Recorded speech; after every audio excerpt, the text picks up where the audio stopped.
Greetings and salutations, ladies and gentlemen. Welcome to the Week 9 recap. We're going to dig into every game. Before we do, if you have not subscribed, go ahead and press that button and hit a like button for me. Would sincerely appreciate it. On the way to 1,000 subs, so thank you for being one of the first 999. All right, we just wrapped up the Monday night game. Cowboys lose to the Cardinals. It's got to kind of be a little bit of a low point here in the post Micah Parsons era. Dak Prescott, 250 yards, a touchdown, and a pick. Javonte Williams averaged 5.5 yards on the ground, but 15 carries, no touchdowns. One target, caught it, but didn't go anywhere. CeeDee Lamb with a 33% target share, 7 grabs for 85 yards. He looked pretty good. George Pickens continues to be basically this Dallas team's version of what Cincinnati has with T. Higgins.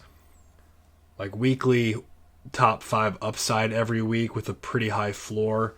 Both he and CD are basically locked and loaded, set it and forget it starts every single week. What else do we have here from the Cowboys side? Just kind of a bummer of a loss for them. Could be 4-1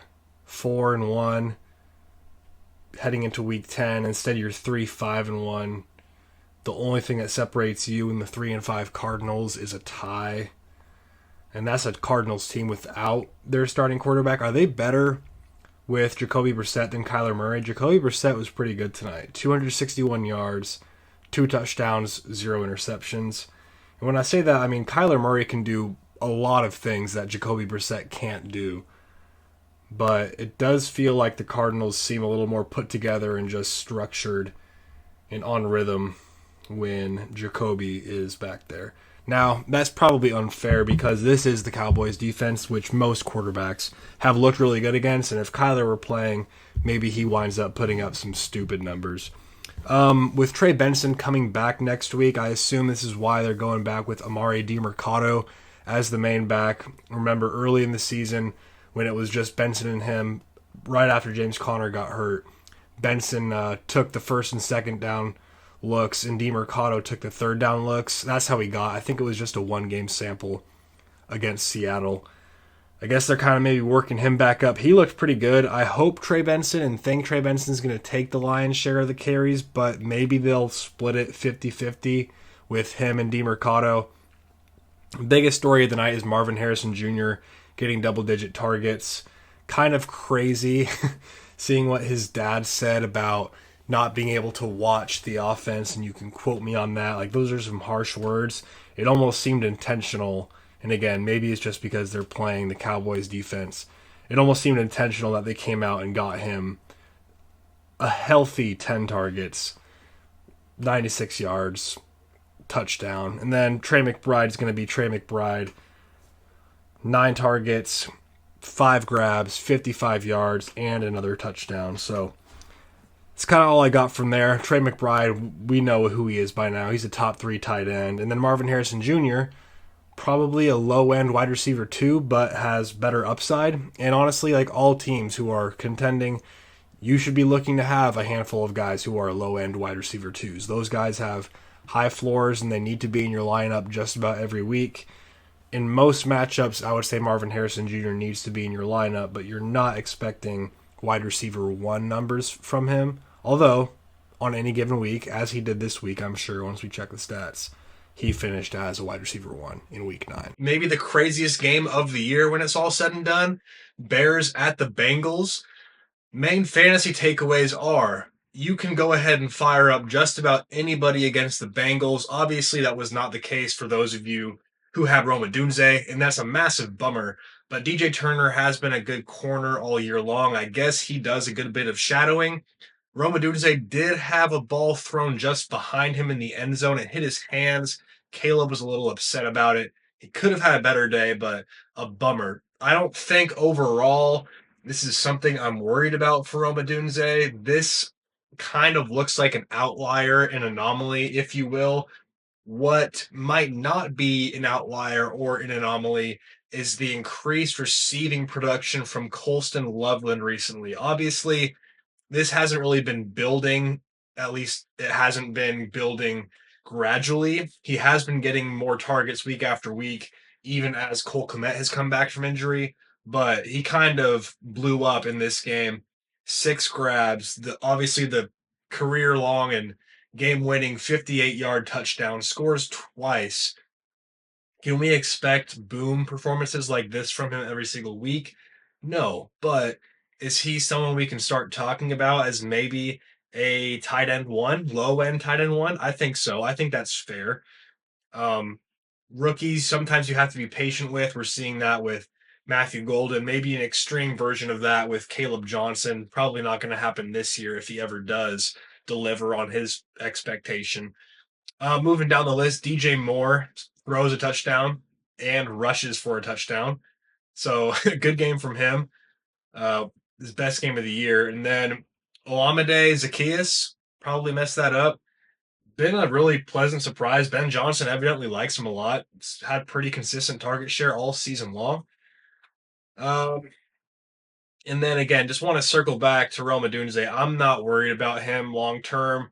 It has been a rough go at it in the past few weeks. If we're just going since week 5, where does Rome Odunze rank among all receivers? Since week 5, he ranks 59th.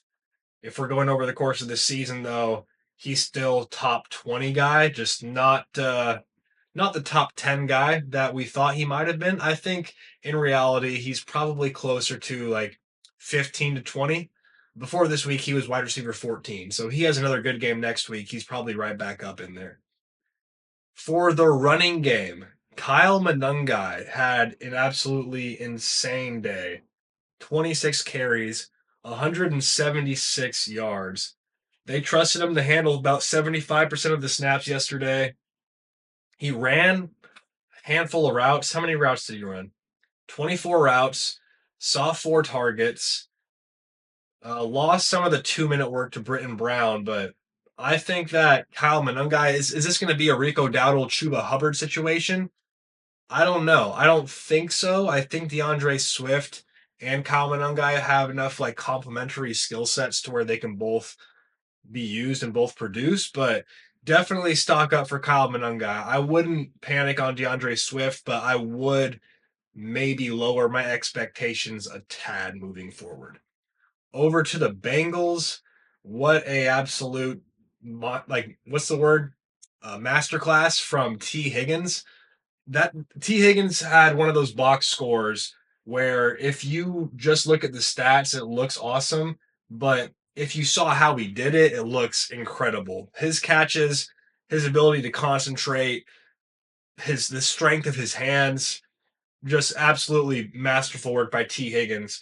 Jamar Chase had an awesome game as well.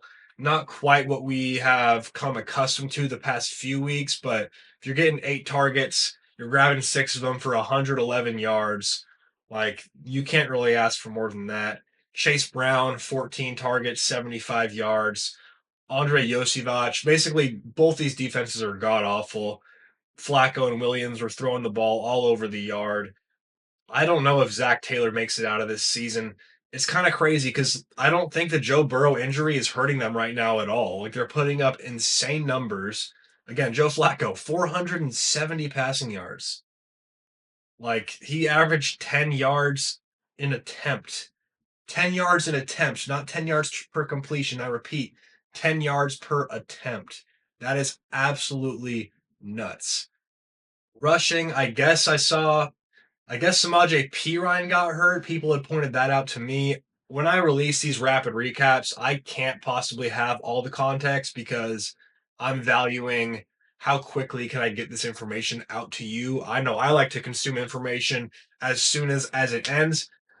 I'm gonna lose some context and sometimes lose some accuracy when I do that. So I apologize for that, but I do hope you find value in receiving that information as instantaneously as I can humanly possible generate it for you.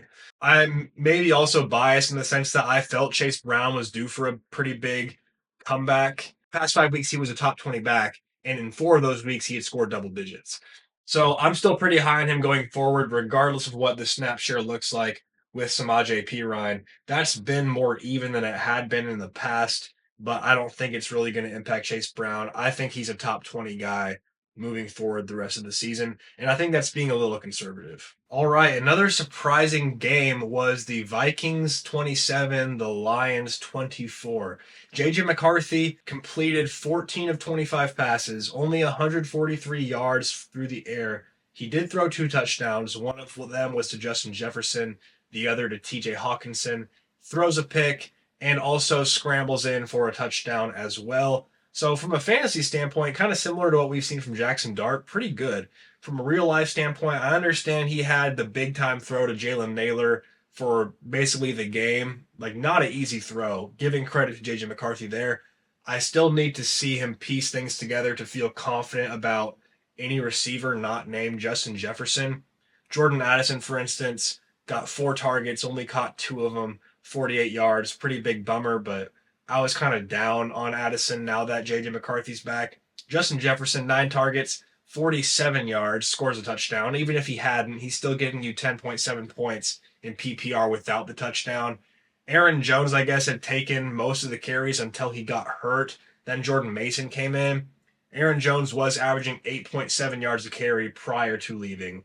Jordan Mason, 10 carries, 36 yards. Really disappointing. I thought Jordan Mason was probably the better back here, but it's kind of hard to feel confident in that considering they were leaning on Jones prior to the injury. And frankly, this offense, not just the running game, but the offense in general, has felt pretty anemic, like they're kind of walking through molasses. TJ Hawkinson, not a guy I'm really interested in, quite frankly.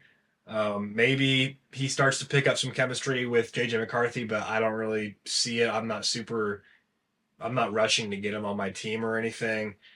With tight end, it's either I'm getting an elite guy or I'm just playing the matchups every week off waivers.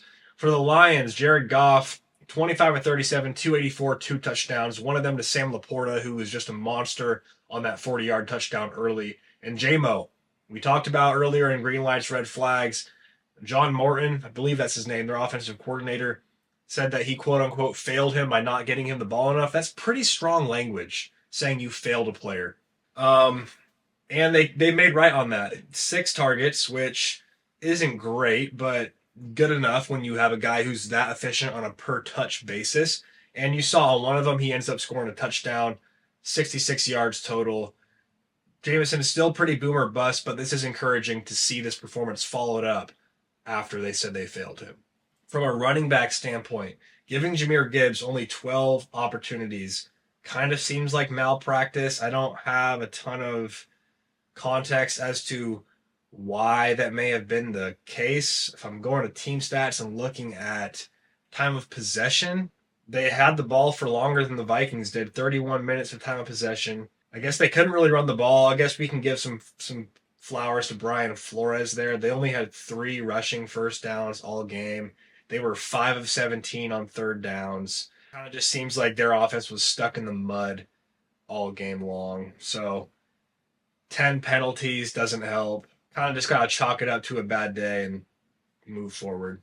I mentioned Amon-Ra St. Brown yet. Obviously, I don't think there's too much to say about him. Looking at his target share graphic every week is one of the most satisfying things to see, like mid to high 30s in target share.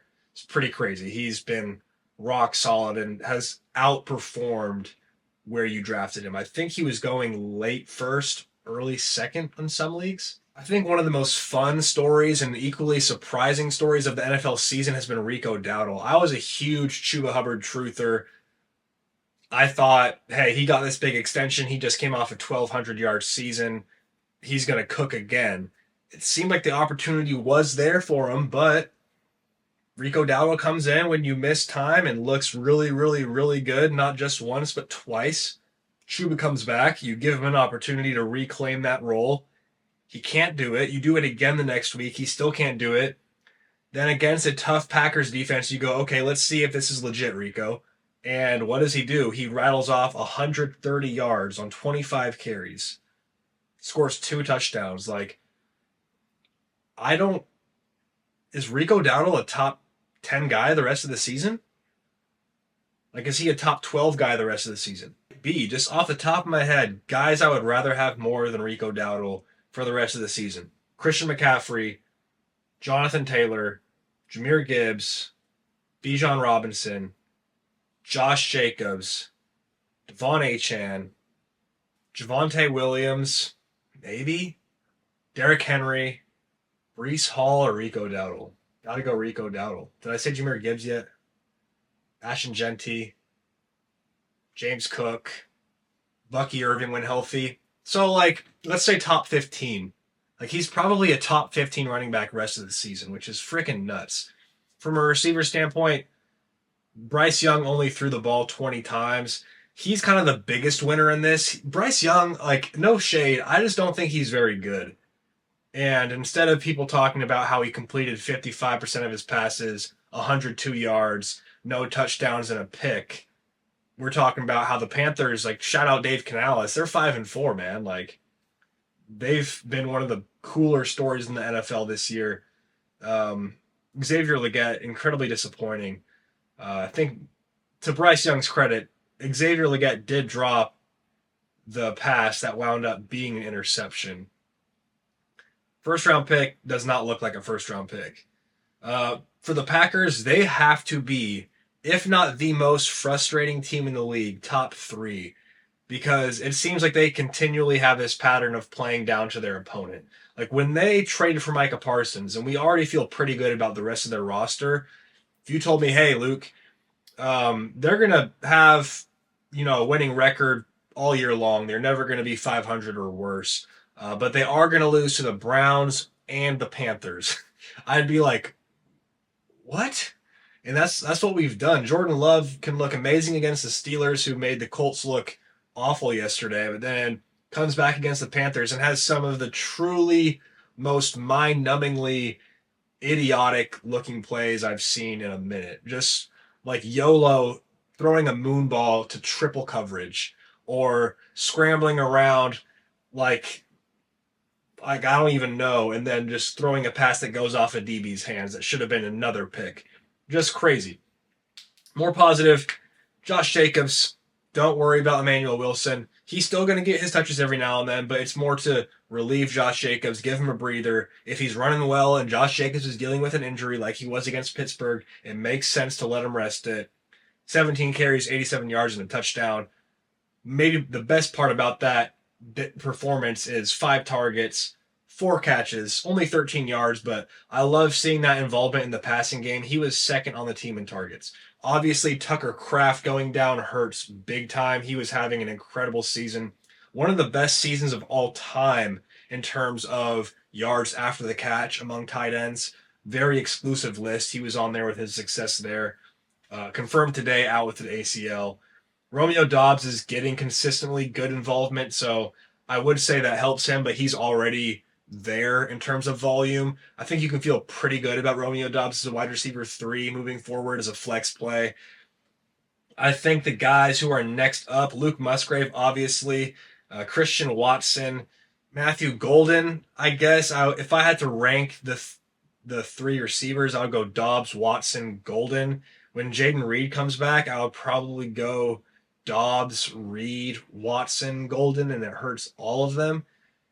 I think Doubs right now is the only guy you want in your lineup, but other guys will have good days here and there. We had Justin Herbert red flagged and had everyone firing up Kimani Vidal, both because of game script, and that got flipped when the Titans took a 14-0 lead.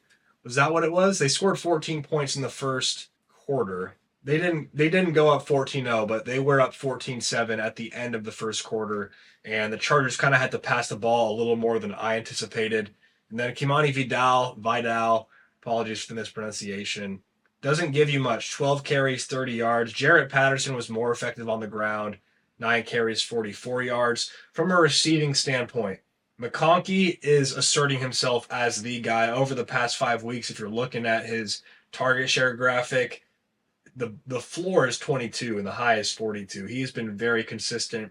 Keenan Allen has been consistent as well, just not getting as many looks as McConkey. Gadsden, if you're getting 18 to 20% target share from your tight end, you got to feel pretty good about that, especially when his touches are so valuable. Like in this offense, he's going to get a lot of looks. And then maybe the biggest story is Quentin Johnston. Been pretty disappointing after a really hot start. I would probably use this as an opportunity to sell high, understanding that he's going to have games like this. He is their best deep threat, but with the emergence of Gadsden and with McConkey kind of coming into his own, if you can kind of position this as a, hey, Quentin Johnston started the season really hot and now he's back. If you can capitalize and get what people are paying for him early on in the year, I would probably go ahead and do that. I just got a notification Joe Alt is out for the rest of the season, which is a pretty big bummer for this run game when Omarion Hampton comes back. They had already missed Rashawn Slater. So for them to lose both of their starting tackles, both all pro or Pro Bowl level tackles, by the time the halftime of the season comes, like that sucks, man.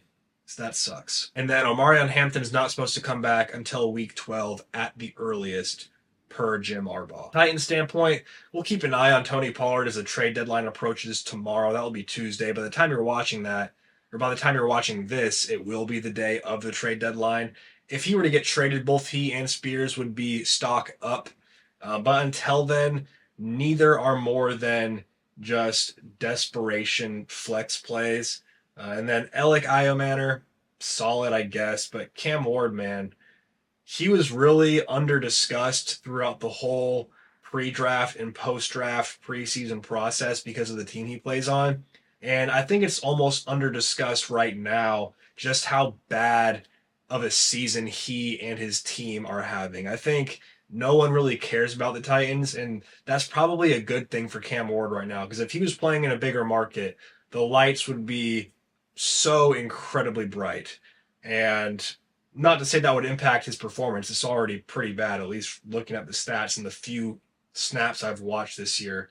I have a lot of optimism for him going forward. I think he's going to be a pretty dang good player, but definitely a year of character building early on in Tennessee. Disappointing day for Bijan Robinson on the ground, but gets 10 targets, catches 8 of them, 50 yards. So pretty good when your floor is 17 points. Obviously his floor isn't quite that high, but this kind of felt like a bummer of a day for him, and he still had a pretty good day. Lines up as the RB7 heading into the Monday night game. Michael Penix, pretty good day, 221. I guess you want the completion percentage to be a little higher, but throws all 3 touchdowns to the real story of the day, Drake London. Go watch all 3 of those touchdowns. His hands are incredibly strong.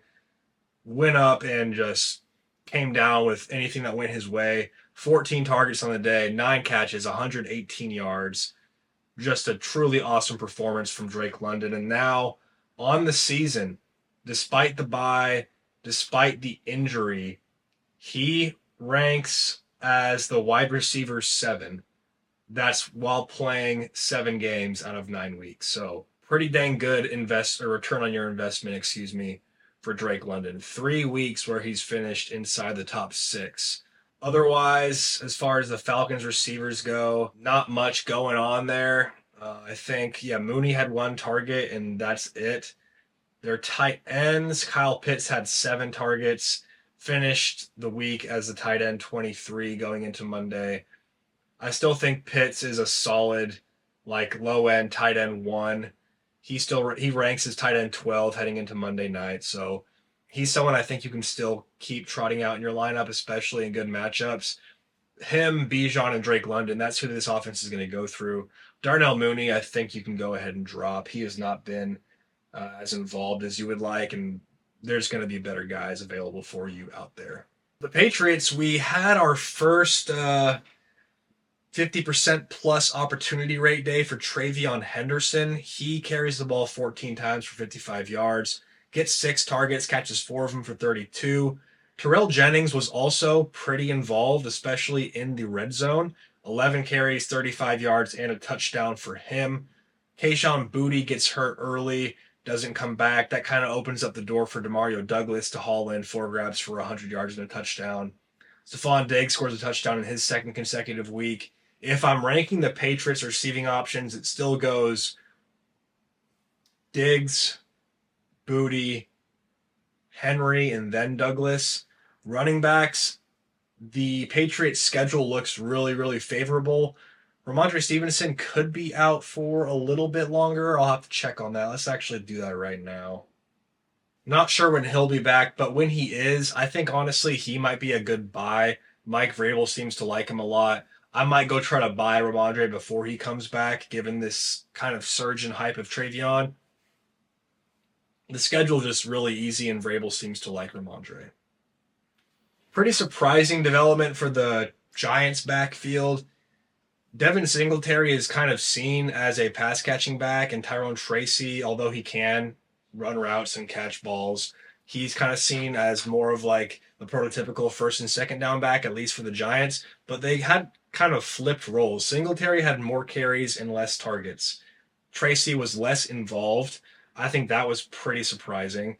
They only carried the ball 21 times compared to 33 passes. Negative game scripts will do that. And their schedule, hate to tell you, does not get much easier. Going forward, they have the Bears, Packers, Lions, Patriots. Then they play the Commanders and the Vikings, and the Raiders and the Cowboys. So it's two parts, easy and hard. I think maybe you want to stash Tracy is the guy I want still. I just think he's the better football player. Singletary did have 5.4 yards per carry, so maybe try to stash both and see which one breaks out. If I had to guess, again, I'd say Tracy. Wan'Dale Robinson, in full PPR leagues, you can do a lot worse. I've probably been a little bit too hard on him recently. Gets 11 targets, grabs 9 of them. Darius Slayton, 7 targets, 5 grabs. Could have had a touchdown and a much better looking stat line. Theo Johnson kind of bails you out the touchdown, but not a guy I'm really comfortable starting week to week. I view him as like a mid-end tight end 2, mid-range tight end 2. For the 49ers, Christian McCaffrey had an awesome day. He handled 34 opportunities. Go pick up Brian Robinson Jr. if he's a free agent. It's not because he had 5 for 53 and a touchdown. It's because he's proven he can handle a heavy load. He would be if Christian McCaffrey were to go down, he would be playing in an offense that today, for instance, against the Giants, ran 39 times. 39 rushes compared to 24 passes. I get they were up, so that allowed them to run as much as they did, but that's what Kyle Shanahan wants to do. He wants to run the football. George Kittle, I would be buying, but that's just someone who is a believer in the talent, who is a believer in the advantage he can give you compared to other tight ends. Has it materialized that way? No. And has it been a bummer? Yes. I still think that George Kittle has some really good weeks ahead of him, and I think the price has dipped quite a bit now to where you can probably get away with sending a few lowball offers for Kittle. At this point, a lot of the Kittle managers might have already even found a replacement that they like more than Kittle. So I think it may be easier right now than ever to go get him. And depending on what you give up to get him, if he doesn't end up working out for you this year, you're probably not hurting yourself too much by what you give up, if that makes sense. Another unexpected result was the Steelers beating the Colts 27-20. That came at the expense of Jonathan Taylor's insane run. He winds up with 45 yards on 14 carries. For the course of the season, he ranks as the RB2 now. I believe Christian McCaffrey overtook him, but he's still averaging 25 fantasy points a game. There is no negative takeaway here for Jonathan Taylor, other than when the Colts are in a negative game script and they have to rely on Daniel Jones to shoulder a load. Daniel Jones had to throw 50 times, and what happened? He threw 3 interceptions, had 2 fumbles. No, he had 3 fumbles, just lost 2 of them. Coming into this game, here were his pass attempts game by game. 29, 34, 25, 33, 29, 30, 34, 29, 50. It is not in the Colts' best interest, and they know this, to have Daniel Jones throw the ball 50 times a game. Jonathan Taylor, better days are ahead. It is in the best interest for Alec Pierce, Michael Pittman, and Josh Downs for Daniel Jones to throw the ball that much. I guess Tyler Warren was a pretty big focal point of how the Steelers were guarding the Colts. I haven't gone back and watched the game. Otherwise, I'd maybe have another insight for you there. But all I know is Alec Pierce and Michael Pittman combined for 25 targets and 230 yards. And then Josh Downs, 9 targets, scores a touchdown. I think in games where you expect it to be a higher scoring game, and Vegas did peg this game as maybe a high scoring game, you can go ahead and fire those receivers up as like plus flex options.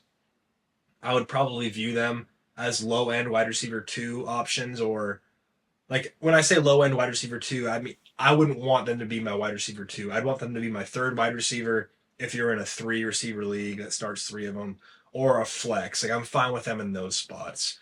For the Steelers, Jalen Warren has a pretty inefficient day, but he bails you out on the ground with two touchdowns, and he is clearly the lead back there. 16 carries. Caleb Johnson had one. Kenneth Gainwell had three. Disappointing day for DK Metcalf, but he did get an end zone target, just couldn't connect with Aaron Rodgers. Roman Wilson had a pretty costly fumble late in the game that gave the Colts new life. He only saw two targets. Pat Freiermuth, 4 targets. Jonnu Smith, 5. Darnell Washington, 6. I don't think there is enough to go around to sustain any of them week to week. They're like low end tight end twos that, like, if you need a dart throw, like, I guess you can start one of them, but I wouldn't feel good about it. Broncos Texans was a pretty interesting one. Give credit where credit's due. Bo Nix has led the team on quite a few fourth quarter comebacks this year. No turnovers in the fourth quarter, according to a few graphics and stats I read. Fact check me on that if I'm wrong. J.K. Dobbins, not a great day on the ground, but was fairly efficient, I guess. 4.1 yards per carry. R.J. Harvey, only 2 carries, but gets 5 targets and catches one of them for a 27-yard touchdown. 5 catches, 51 yards for him. Cortland Sutton, kind of fallen behind Troy Franklin lately in terms of targets, but he makes his 1 catch count. Grabs a 30-yard touchdown. He's still the receiver I want, but you kind of have to pay attention to Troy Franklin now. A lot of people might look at his 4 grabs for 27 yards and dismiss him. I would maybe use that as an opportunity to go pick him up if he's a free agent, or work him into a deal where he's just being valued by the other guy as a throw-in to get the deal done. He has 28 targets over his past 3 games. I don't think we can ignore that. At least I'm choosing not to ignore it. For the Texans, CJ Stroud is in concussion protocol. Keep an eye on that. Nico Collins kind of got force-fed by Davis Mills there for a little bit. Felt like he could have had a better day, but 7 for 75. Given how his season's gone, I'll take that. Dalton Schultz and Christian Kirk, each with 8 targets. Dalton Schultz is a guy I think you can get away with starting as a high-end tight end 2, low-end tight end 1. Like, think around the Juwan Johnson territory. Kind of feels like he has limited upside. And then the backfield, I want to like Woody Marks. I want to feel more confident in him, but this offense has kind of been gross all year. I want to say they have multiple games scoring less than 20 points now. They had less than 20 points against the Rams, less than 20 points against the Buccaneers, less than 20 points against the Jaguars, less than 20 points against the Seahawks, and now less than 20 against the Broncos. So that's 1, 2, 3, 4, 5 of their 7 games. They failed to reach 20 points. It's going to be really hard to find fantasy success, particularly for running backs. Pete Carroll's go for 2, passing at the goal line, reminiscent of the Super Bowl, does not pay off. They fall to 2-6, and Jacksonville picks up a win off the bye. Biggest story for me is Brock Bowers coming back and letting people know who he is. I actually am very curious to see where he ranks among all tight ends in terms of scoring after that game. He's already back in the tight end 1 discussion. He's tight end 13 on the year heading into Monday night. Obviously, he's a top 3 guy. If he's healthy, you're running him up in your lineup. No questions asked. He commanded a 34% target share, which equated to 13 targets, 127 yards, 3 touchdowns, including a one-handed one. He's just like your prototypical tight end. But like that almost sounds disrespectful. When I say prototypical, I mean like the prototype. Like if you could build a tight end, like you would build Brock Bowers. He is incredible.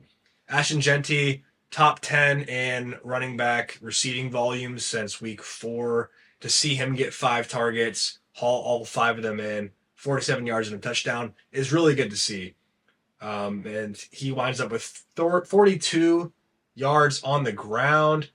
Again, if we're going season long for Ashton Genty now, he ranks as running back 13 and a bit better than that, I would imagine, on a per game basis. So he's been a pleasant surprise here. For Jacksonville, Parker Washington led the Jaguars with 9 targets, caught 8 of them for 90 yards.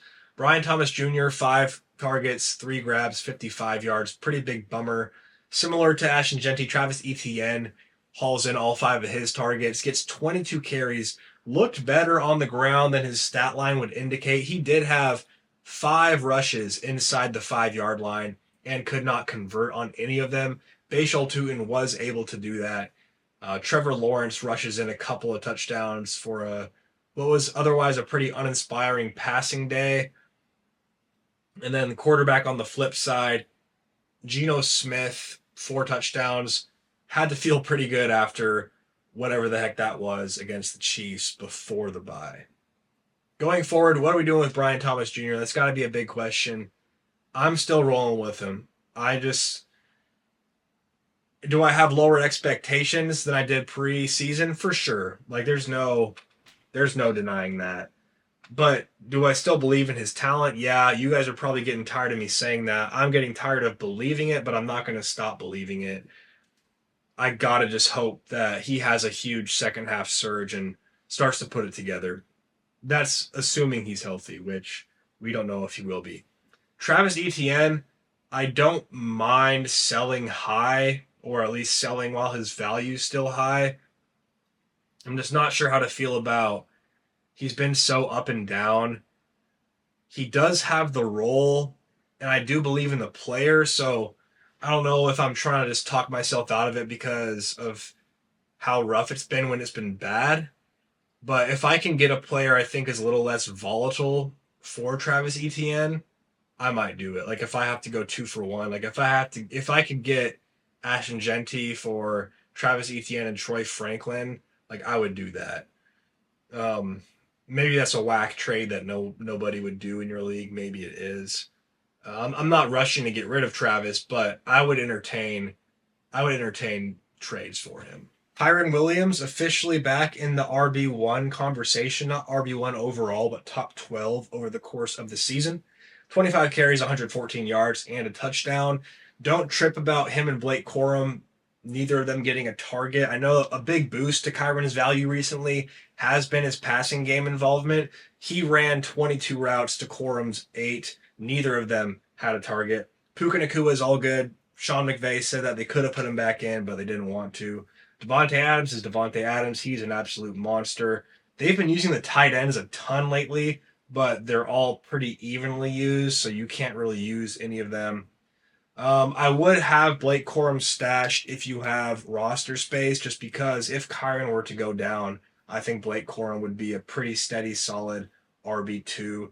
On that note, go check if Trey Benson is available. He's eligible to return next week. For the Saints, Tyler Shuck didn't look great. They only had 16 minutes time of possession, which is criminally low, like insanely low. Alvin Kamara at this point, I still can't drop him, I don't think. But honestly, if you wanted to drop Alvin Kamara, I wouldn't look at you weird at all. I would be very sad, and I would nod my head and be like, dang, it's the end of an era. Never am I didn't know this day would come so quickly. If you want to drop him, I honestly cannot build a logical argument saying why you shouldn't. So I would have a hard time doing it just because I still want to believe, but it's hard to have any faith right now. Rashid Shaheed, 9 targets. Chris Olave, just 4. I guess depending on which stat sheet you're looking at. If it's PFF or ESPN, they might track those a little differently. But that's kind of discouraging for Chris Olave. 5 quarters or so Tyler Shucks played. He has targeted Rashid Shaheed more. That's still a small sample, but something I'm keeping an eye on. Juwan Johnson bails you out with a touchdown. 4 targets. I think he's still in the low end tight end 1 conversation. I think he is going to be like a security blanket for Tyler Shuck. And this will probably look better across the board for all the Saints players when they have a game where they don't possess the ball for just 16 minutes. That's criminally low. Chiefs and Bills maybe didn't have as much drama as we would have hoped, but still a pretty good game. Pat Mahomes held to, I think, a career low 44% completion percentage. Give credit to the Bills. They get up when they face this team in the regular season, at least. That's 5 straight wins, excuse me, for the Bills against the Chiefs in the regular season. Kareem Hunt, pretty good day. Could have been better if he got more opportunities to carry the ball, but again, in a game where they were down for most of the game, basically from the jump, couldn't really lean on the run too much. I am encouraged by Xavier Worthy's usage. I am okay going and buying Xavier Worthy if I can get him for wide receiver 3 prices or even a little lower than that. I think you can just frame this as Rashee Rice is back and he's just not producing, which is true. He's not. But he does have 7+ targets in back-to-back weeks. Rashee Rice came back a week, I don't know what week it was. It was against the Raiders. They won 31-0. He had 4 targets. The next week, he had 7 targets, and then this week, he had 7 targets again. I think that he's a guy who people are they're going to say, okay, Rashee Rice is back. His value is slim to none. I think that like the back-to-back weeks with 7 targets, I think that's pretty encouraging, even with Rashee Rice back. They are trying to get Xavier Worthy the ball, even with the return of their number 1 receiver, who is wide receiver 2 on a points per game basis since coming back. If you held Rashee Rice, if you drafted him where he was going in drafts and just were willing to take that hit, congrats to you because he looks like a legitimate league winner. I'm not giving up anything of certain value for Xavier Worthy, but I do think in leagues where you start more players, in leagues with multiple flexes, you want guys who have big boom game potential. Have we gotten that from Xavier Worthy thus far this season? No, to be completely frank. But I do think he is a player similar to Jameson Williams, where if you have to rely on a guy in your lineup and like, do I want, this is going to be a bad example, but like, do I want like Khalil Shakir or Xavier Worthy in a playoff game where I'm the underdog? Give me the guy who I know has the ability to haul in a 60-yard touchdown. I would try to go make a move for Xavier Worthy, assuming you don't have to pay too much to go get him. From a Bills standpoint, James Cook is James Cook, top 6 back rest of the way, I would say. Even with Josh Allen taking touchdowns, I think that's 4 rushing touchdowns for Josh Allen the past 2 weeks. So we look at James Cook, who's on pace for a 1,800-yard rushing season, and on the ground, Josh Allen has taken 7 rushing touchdowns away from him. So James Cook is an excellent back in fantasy and real life. I don't really think there's too much else to talk about here. Dalton Kincaid probably got to feel good for Bills fans and Dalton Kincaid fantasy managers to see him lead the team in receiving. Over the course of the year now, even with the missed games, Dalton Kincaid is the tight end 8, and he's averaging 13 fantasy points a game. So I've been up and down on Kincaid. I think that's probably just the nature of the position. If we look at it, outside of Trey McBride, everybody's been up and down, right? So if that's the case, if there's only one guy who's been rock solid all year and everyone else is just fluctuating, you're going to have to live with the ebbs and flows of the tight end landscape. And then the last game to dig into, Seahawks Commanders. Sam Darnold's first half last night was one of the most insane heaters I've seen just sitting there watching it live. It felt like every ball he was throwing was right in the breadbasket. I guess it helps when you have JSN to throw to. 8 grabs for 129, was wide open, could have had like a 30-yard touchdown, could have had a much bigger day. Torrey Horton with 2 touchdowns on 4 grabs. He's an interesting add, especially in Dynasty Leagues. He's probably not available in your Dynasty League, but nice little breakout there. Elijah Arroyo gets his first career touchdown. Him and A.J. Barner have kind of seesawed back and forth on their target involvement. And then the Seattle running backs, man, like from a fantasy standpoint, I don't know if either of them are fantasy relevant. Is that too harsh? I don't think so. It doesn't feel harsh. Like it just kind of feels like, hey, they both have like fairly low floors, and up to this point, halfway through the season, they both have pretty low ceilings. I don't really know what there is to really be impressed about or happy about here. With the Commanders, same thing, except just way worse across the entire board for running backs and receivers. Jaden Daniels, gruesome elbow injury. Sounds like he's going to be out a while. The Commanders' backfield situation, like you're never going to guess what it's going to wind up being. We think it's Bill, and then turns out it's actually Chris Rodriguez. Weeks ago, it was Jeremy McNichols getting so much passing game work and 2-minute work. I don't want to play the guessing game because I don't think if I guess right, like what's the upside if I guess right? Like if I guess Chris Rodriguez, sure, I got 12 fantasy points. Like your reward for guessing right in this backfield is so low. I would take anything I can get for any of these running backs. Assuming I'm like putting them in a package for something else, I'm probably not gonna get anything of value if I dangle Bill at a trade. Does that sound like I'm giving up on him?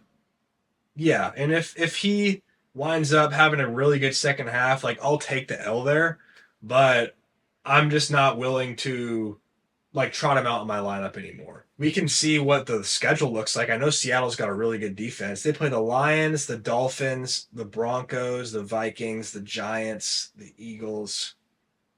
They played the Cowboys during championship week, so maybe. But then again, like last time they played the Cowboys, he didn't do anything. So really quick, just wanted to talk about the Thursday night game. I don't really have too many takeaways here other than Derrick Henry's probably a top 12 back the rest of the year. I am high on Zay Flowers as like a flex wide receiver 3 type guy. I think I probably want Isaiah Likely more than Mark Andrews, but not sure either is going to get enough volume to be fantasy relevant. From the Dolphins standpoint, I would be trying to buy Jalen Waddle or at least get him included into some deals. I think he's like a mid-range wide receiver 2, high-end wide receiver 2 the rest of the way. Devon Achane, rock solid. I think odds are you're the owner of Devon Achane. If they're not locked in, not dialed in, I think you may value Devon Achane more than they do. They might kind of be underwhelmed by the lack of true ceiling games, but I think a player with his floor, he can rip off a 40, 50-yard run at any given time. So he's a guy I would be trying to target. Understand he's going to be pretty expensive. All right, y'all, that is it. Thank you if you made it this far. I really appreciate connecting with you all. I appreciate seeing your guys' comments on stuff. I appreciate knowing that you enjoy the content. It's been a ton of fun. It's my first year creating fantasy football content, and I've just really enjoyed the whole journey. So this wouldn't be possible if you weren't here listening to it. So sincerely from the bottom of my heart, thank you. I love you guys. I sincerely appreciate you guys. If you haven't subbed yet, please do so. Drop a like, really helps out. Go follow the TikTok at lukefit.g, and we will get a Week 10 preview video up pretty soon. So if you don't want to miss that, hit that alert bell button wherever that may be on the screen. I don't know. I need to find my way around YouTube a little bit first. Appreciate y'all. See y'all very soon. That's it for now. Deuces.